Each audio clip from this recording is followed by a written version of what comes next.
राजनीति विज्ञान की कक्षा में आप सभी का स्वागत है। आज के इस लेक्चर में हम डिस्कस करेंगे राष्ट्रीय शक्ति एवं इसकी सीमाएं, अंतर्राष्ट्रीय कानून, अंतर्राष्ट्रीय नैतिकता, अंतर्राष्ट्रीय जनमत, राष्ट्रीय शक्ति का अर्थ, राष्ट्रीय शक्ति के निर्धारक तत्व, इसकी विशेषताएं। इन चैप्टर्स पर आधारित शॉर्ट आंसर और मल्टीपल चॉइस क्वेश्चन का डिस्कशन करेंगे। तो आइए डिस्कस करते हैं। पहला चैप्टर राष्ट्रीय शक्ति का है। राष्ट्रीय शक्ति से संबंधित लघु उत्तरीय प्रश्न। राष्ट्रीय शक्ति क्या है? राष्ट्रीय शक्ति पर टिप्पणी कीजिए। राष्ट्रीय शक्ति की परिभाषा दीजिए। राष्ट्रीय शक्ति से आप क्या समझते हैं? राष्ट्रीय शक्ति किसी राष्ट्र की वो शक्ति है जिसके आधार पर वह दूसरे राष्ट्रों के व्यवहार को प्रभावित कर पाता है, नियंत्रित कर पाता है, निर्देशित कर पाता है। राष्ट्र अपने राष्ट्रीय हितों के लिए दूसरे राष्ट्रों के संपर्क में आते हैं और तनाव करते हैं, संघर्ष करते हैं, युद्ध करते हैं, एग्रीमेंट करते हैं। तो इसके पीछे जो है एक प्रकार से शक्ति के माध्यम से ही वो ज़्यादा से ज़्यादा राष्ट्रीय हितों की पूर्ति करना चाहते हैं। प्रश्न नंबर 2 है राष्ट्रीय शक्ति की दो विशेषताएं, दो लक्षण कौन कौन से हैं? पहला है राष्ट्रीय शक्ति परिवर्तनशील है, हमेशा बदलती रहती है। आज जो शक्ति है आने वाले कुछ समय हो सकता है शक्ति वृद्धि हो जाए या शक्ति और ज़्यादा कम हो जाए। राष्ट्रीय शक्ति की दूसरी विशेषता अविभाज्य की है, यानी राष्ट्रीय शक्ति को विभाजित नहीं किया जा सकता, टुकड़ों में नहीं देख सकते हम। राष्ट्रीय शक्ति एक प्रकार से समग्र रूप में है जिसमें सैनिक शक्ति, आर्थिक शक्ति, औद्योगिक शक्ति, सामरिक शक्ति, सभी प्रकार की शक्तियों को मिला करके ही राष्ट्रीय शक्ति के रूप में परिभाषित किया जा सकता है। राष्ट्रीय शक्ति के निर्धारक तत्व कौन कौन से हैं? निर्धारक तत्व से प्राय है कि जो राष्ट्रीय शक्ति को निर्धारित करते हैं दो प्रकार के तत्व हैं, स्थायी और अस्थायी। स्थायी तत्वों में भूगोल, जनसंख्या, प्राकृतिक संसाधन, तकनीकी विकास है। अस्थायी साधनों में विचारधारा, नेतृत्व, कूटनीति, मनोबल व स्थिर सरकार है। बहुविकल्पीय प्रश्न। पहला प्रश्न है राष्ट्रीय शक्ति का एक स्थायी तत्व। भूगोल, विचारधारा, सरकार, नेतृत्व। भूगोल जो है वो स्थायी तत्व है, विचारधारा, सरकार और नेतृत्व अस्थायी है। राष्ट्रीय शक्ति का एक स्थायी तत्व। अस्थायी तत्वों में प्राकृतिक संसाधन, जनसंख्या, तकनीकी विकास, राष्ट्रीय चरित्र। राष्ट्रीय चरित्र जो है वो अस्थायी है, बदलता रहता है।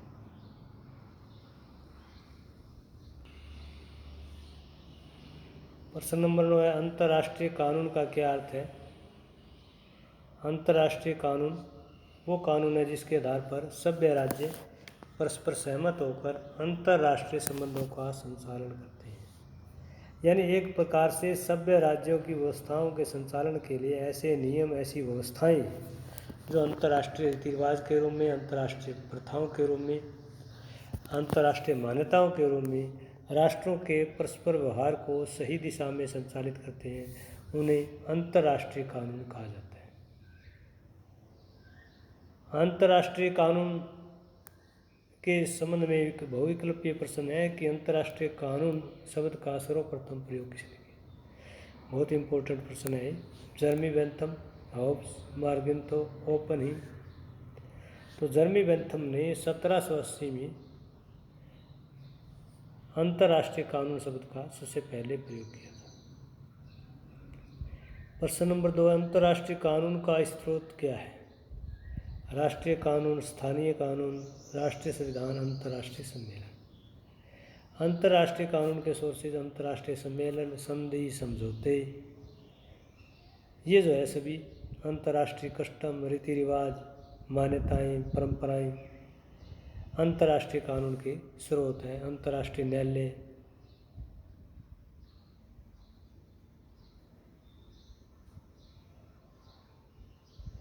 दीर्घ उत्तरीय प्रश्न, अंतर्राष्ट्रीय कानून का क्या अर्थ है? अंतर्राष्ट्रीय कानून राष्ट्रीय शक्ति को किस प्रकार प्रभावित करता है? अंतर्राष्ट्रीय कानून की परिभाषा दीजिए। अंतर्राष्ट्रीय संबंधों में अंतर्राष्ट्रीय कानून की भूमिका। अंतर्राष्ट्रीय कानून जो है राष्ट्रीय शक्ति को सीमित करता है।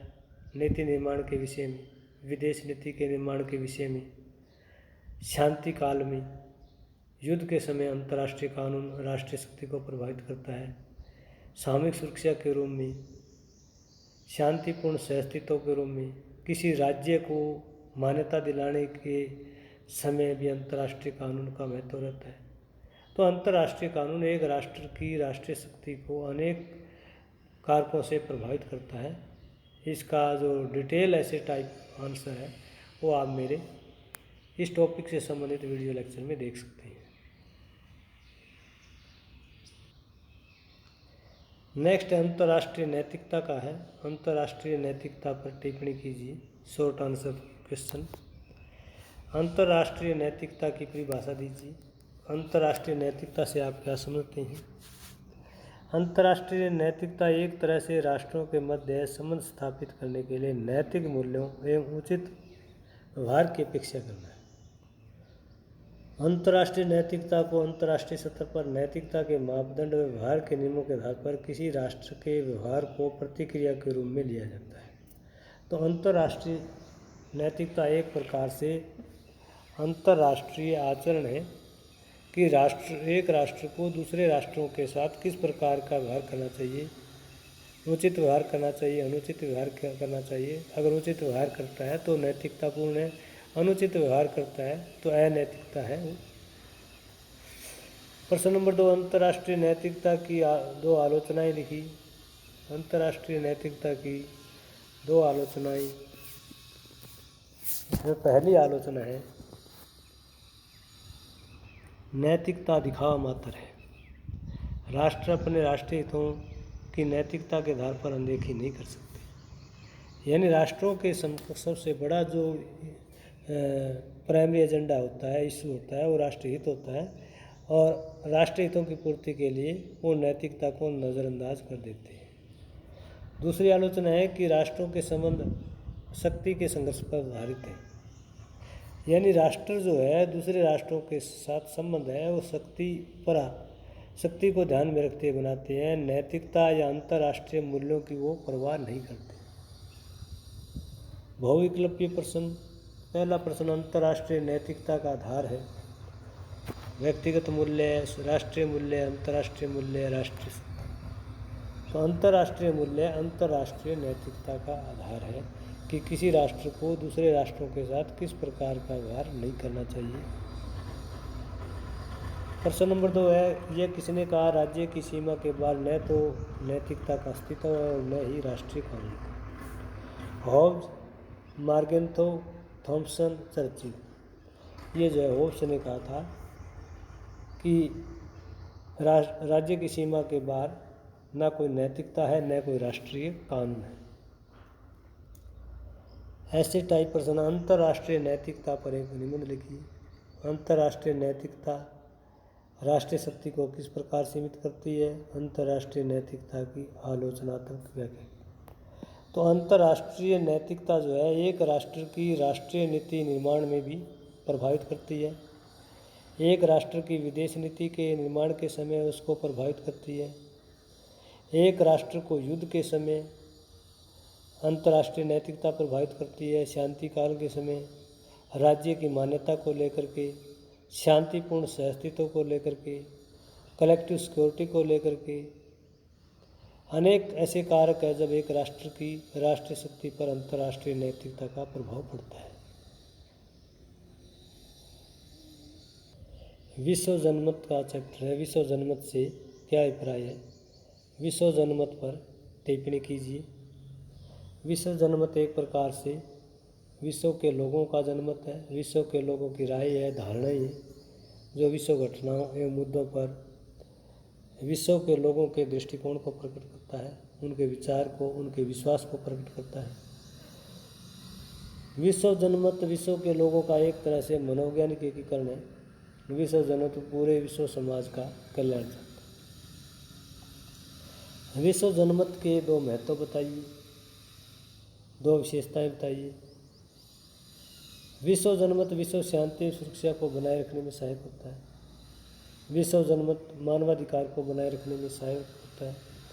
कहीं पर मानवाधिकारों का शोषण हो रहा है तो बाकी राष्ट्र मिलकर के ऐसे राष्ट्र के निर्णयों की निंदा करते हैं।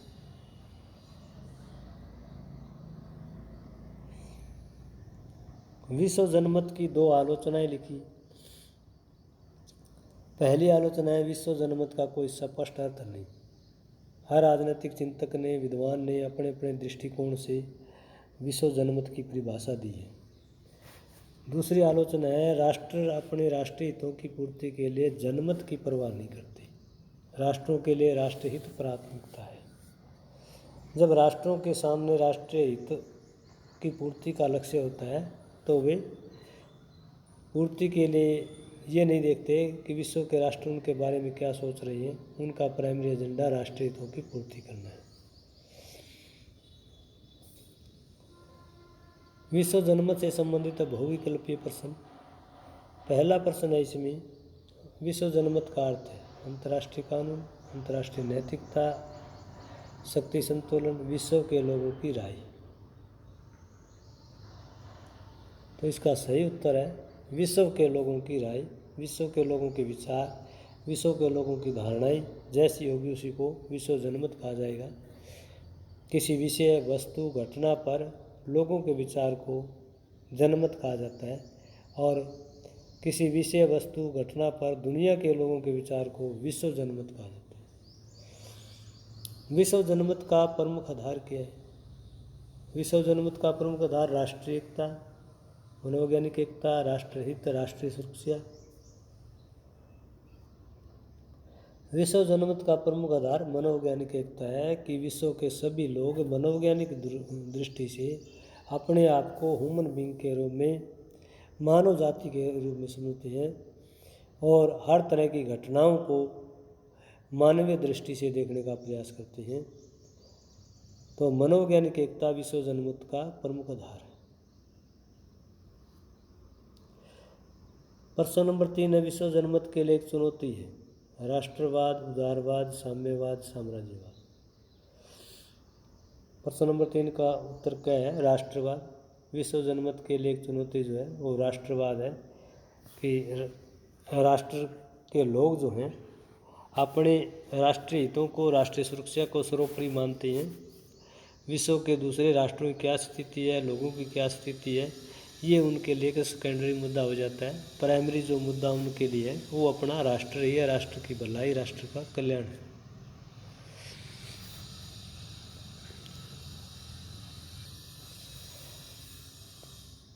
तो राष्ट्रीय एकता, राष्ट्रीय शक्ति, इसकी सीमाएं जिसमें अंतर्राष्ट्रीय कानून, अंतर्राष्ट्रीय नैतिकता, विश्व जनमत इत्यादि चैप्टर थे। इन चैप्टर्स पर आधारित आज का ये मल्टीपल चॉइस क्वेश्चन और शॉर्ट आंसर क्वेश्चन से संबंधित डिस्कशन लेक्चर आपको कैसा लगा कमेंट करके ज़रूर बताइएगा। अगर आपको पसंद आता है तो इसे लाइक कीजिए, मित्रों के साथ शेयर कीजिए और मेरे इस YouTube चैनल को सब्सक्राइब करना न भूलिए ताकि आने वाली हर नई और इंटरेस्टिंग वीडियो आप तक आसानी से पहुंच सके। धन्यवाद।